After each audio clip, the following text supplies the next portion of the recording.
There's a moment every writer faces, and it's one of the hardest moments and one of the hardest parts of the entire process, knowing when to stop. And stopping, you must, at least at some point. But what is that point? If we don't know, we chase this idea of perfection. Perfecto, being perfect. We polish, we tinker, we rewrite paragraphs for the fifth time, the 10th time, the 100th time, just because something may feel off. The rhythm, maybe a line doesn't quite sparkle. And every time we fix something, we end up finding something else. Because the chaos of the insanity never stops. But honestly, no book is ever perfect or meant to be perfect. It is only meant to be ready. And that's what today's lesson is about, learning to recognize when your book is finished and ready to be let out into the world. Because finished doesn't mean there's nothing left to change. It just means every part of it is now serving its purpose. So let's get into it. What defines finished? Whoa, that's a great question. When we say a book is finished, what we really mean is that it's cohesive, intentional, and self contained. That everything within it is serving the narrative, it is serving your vision. That the narrative itself fulfills the promises it made to the reader, the setups, the payoffs, the character arcs resolve or intentionally remain open, depending. The emotional and thematic beats land with precise clarity. Because honestly, a finished book doesn't necessarily leave the reader confused.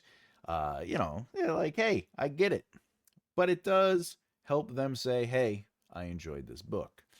It's that feeling of closing a book and they want more of your world, but they aren't missing anything essential beyond that final page, anything that makes them go, something is missing. So when you think about finished, don't think about polish per se. Think about purpose. Every line, scene, and chapter should have one. When there's nothing left to fix without breaking what already works, that's when you're ready. And by the way, finished is part of the process, right? So the three levels of completion, all right, there are many layers to everything. So the layers of done, per se, are these. Okay, the first one is story completion. Okay, this is structural. This is the foundational elements. It's does the plot make sense? It's about whether the narrative functions as it should functions. It matters that there is both plot and story unfolding through the narrative. Remember, all narratives are made up of both plot and story. Plot is basically whatever is meant to happen will happen, right? Plot is what must happen no matter what. Story is how the plot unfolds through the emotional experiences and choices of your characters.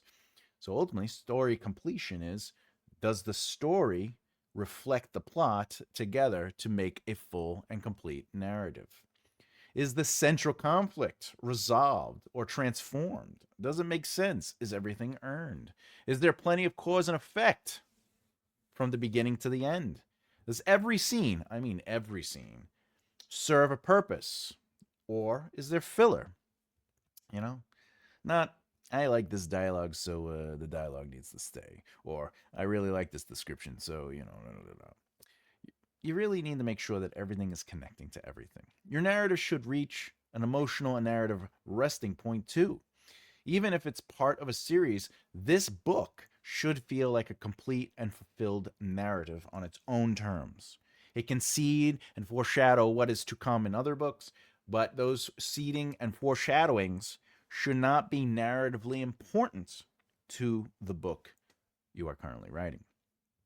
Basically, if you could pull one thread and the whole structure wobbles and falls apart, it's probably not done. You need to put a little bit more work into it.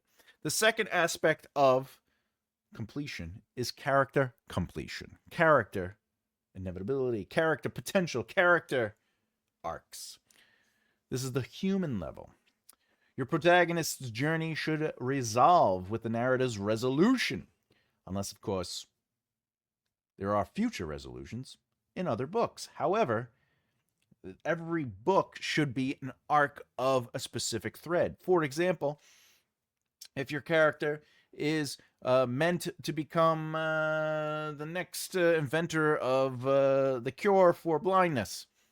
The first, and it's a 3-book series. The first book would be them discovering their desire to cure that, and then by the end of the book, they end up officially being able to go into the college that will lead them there. Book 2 would probably show them in their last year of college, or maybe they're getting out of college, they graduated, and now they're trying to do whatever they got to do to get involved in that community, in that world. And the book ends with them within that world, and they open up a facility or they get the financing needed to do the research. And book 3 would be the resolution, which is they cured blindness. But every book still has to feel like its own narrative completion to a specific element of that series arc. But most of the time, you're writing a single book anyway. But my point still stands. The journey of the protagonist should resolve within the narrative resolution itself. The character either will change or proves they can't, they double down, or they learn a valuable lesson. The end of the book doesn't mean that they have to be anything but a flat arc. You know what I'm saying? Like, they could be a flat arc. It's okay. Sherlock Holmes is a flat arc. But there still needs to be a completion, a resolution to the character arc in general, whether it's flat or not. A secondary character, well, let's just say secondary characters don't need their own epilogues, but their involvement should feel finished in proportion to their weight in the narrative itself. They shouldn't just feel like they're meandering. They shouldn't feel like they're a lost or second thought. They should have totality. They should feel purposeful. And secondary characters shouldn't just vanish from the narrative like you forgot about them, like, we don't need to worry about them. So characters need to have fluid and full and completed beginning, middle, and ends to their character arcs. Number 3, craft. This is the technical layer, the way the narrative reads. This is your pacing, your tone, the voice of your authorship being consistent. Every line either is about clarity, rhythm, or mood, okay? You're no longer making the prose better, you're making sure it all looks nice on the page and in the narrative. Basically, you're not improving anymore, you're making sure it feels right. This is where you're saying, this sounds like me, this is my voice. Everything has logical narrative movement. There is plot, character, and world in there, right? All these things are a part of the prose, and everything is working and playing nicely. However, you can fall into this endless revision trap.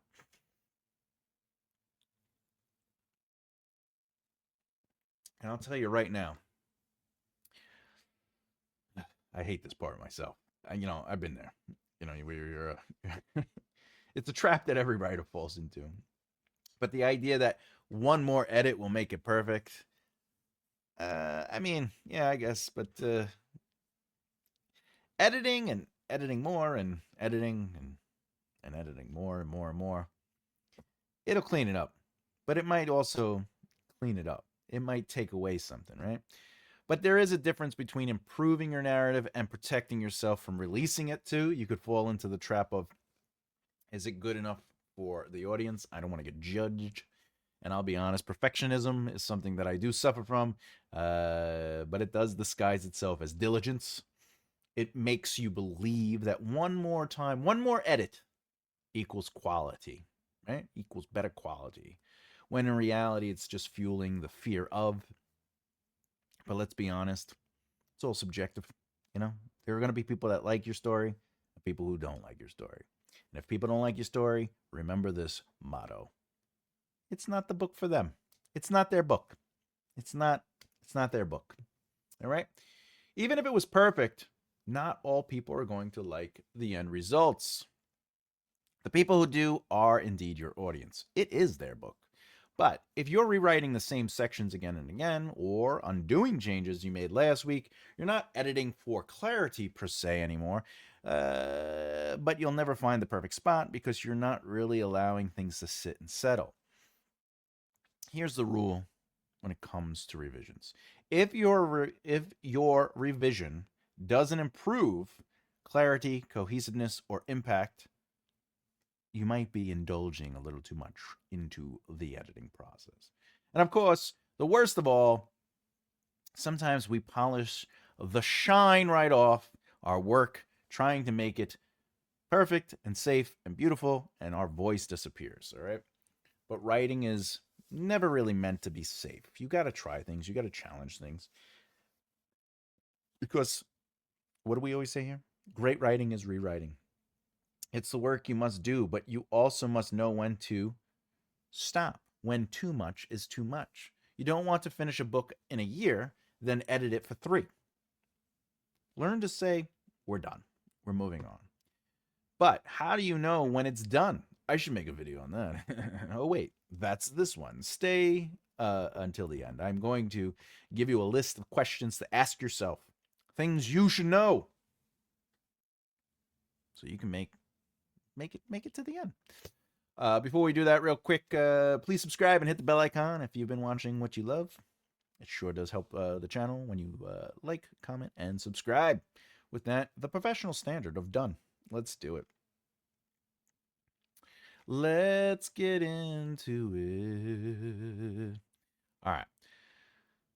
From a professional standpoint, finished, quote unquote, doesn't mean you're done forever. It means you've taken it as far as you currently can with your current abilities.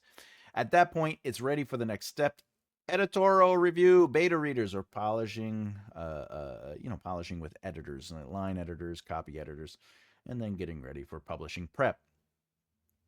There is a point where you have to say, hey, I have to accept what people are saying, and if they like it, they like it. It means it's good. Now, the new eyes are definitely going to be helping you, but let the words of others be the honest truth you need to hear. And if they end up liking what you intended, it's done. It's doing its job. Those third-party notes will confirm what you fear and what you don't fear, because if they say, I love this, trust them.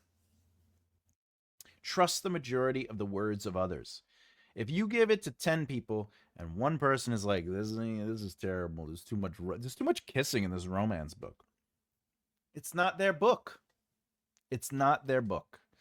But if 9 people liked it, that is your audience.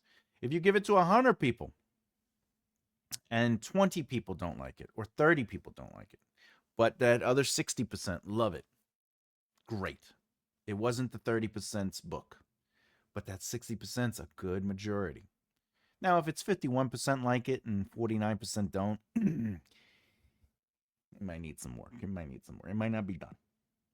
All right. But honestly, 60% or more, if 60% or more like the book, okay, you're in a good spot. You're in a good spot. Okay. Before we get into the right mindset perspective and some of those questions you should be asking yourself, I just want to say, makearightlefthehere.com. Remember, makearightlefthehere.com, where you can find my books. If you want a book on outlining, a book on being successful as a writer and how to build that foundation, or you're interested in an epic fantasy only available on Patreon, please check out the Patreon, The Scribe tier, and have a lot of fun. And remember, every Saturday and Sunday, I do a live video here on the YouTube, 2 p.m. Eastern Standard Time. Feel free to jump in and ask questions about your own writing, and I do real-time examples to show you how writing works. With that said, let's get on to the right mindset perspective. I just want you to know I was playing with my cat earlier, and my face is filled up with cat hair.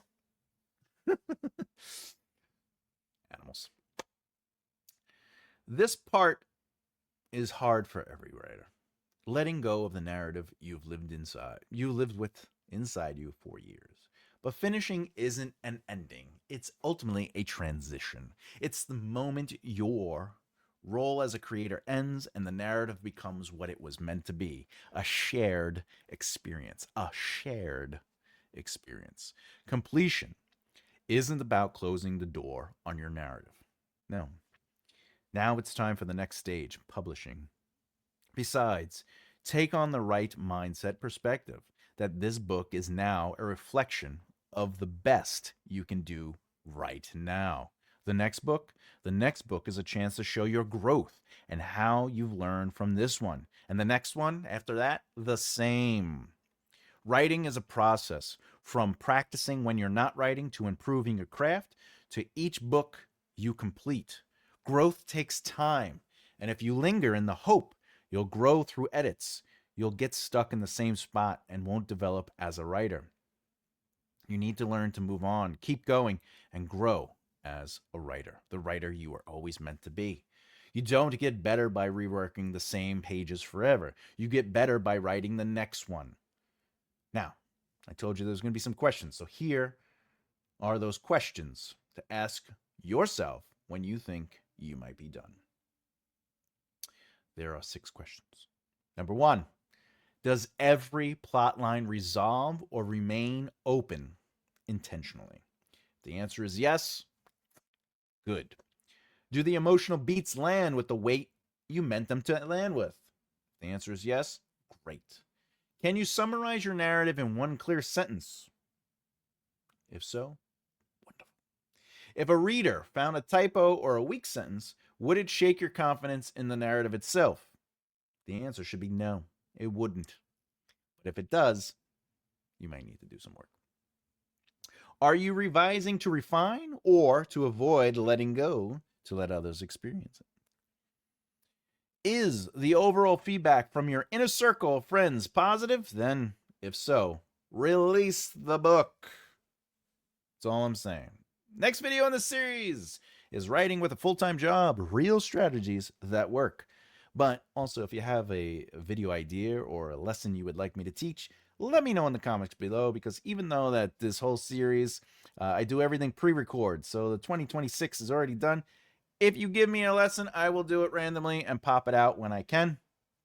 Usually I'll release a special video on a Thursday, but maybe randomly whenever. You let me know, and I'll make it happen. With that said, please subscribe. Hit, if you love what you've been watching and you just haven't done so, subscribe and hit that bell icon so you don't miss out. And if you found this information really informative, give me a thumbs up. It helps the algorithm. That whole algorithm thing. YouTube loves the algorithm. Anyway, I'm Thomas J. Bellezza, and as always, keep developing the right mindset. I'll see you next time. Bye.